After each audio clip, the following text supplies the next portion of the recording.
জংকুকের 10টি মজাদার ফ্যাক্ট যেগুলো জানলে তোমরা হাসতে হাসতে মঙ্গল গ্রহে চলে যাবে। আর লাস্টেরটি তো একটু বেশি মজার হবে। সো নাম্বার 1, জংকুকের একটি স্পেশাল ট্যালেন্ট রয়েছে, সেটি হলো সে যে কোনো সিচুয়েশনে ঘুমিয়ে যেতে পারে।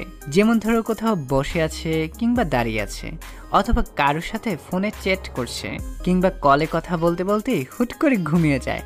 এমনকি একবার তো সে লাইভের মধ্যেই ঘুমিয়ে ওয়ার্ল্ড রেকর্ড করে ফেলেছিল। হা হা হা হা। সো তোমরা কে কে সেই লাইভটি দেখেছিলে কমেন্টে জানাতে পারো।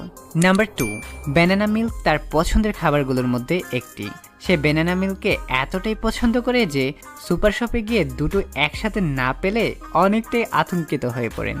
এতেই বোঝা যায় এই খাবারের প্রতি তার ভালোবাসা কতটা গভীর, আর তিনি অনেকবার স্বীকারও করেছেন এটি। নাম্বার 3, তার সেক্সি মাসেল এবং পারফেক্ট বডির জন্য ফ্যানরা তাকে জন সিনা নামে ডাকে এবং তিনি সবসময় তার মাসেলের জন্য গর্ববোধ করেন।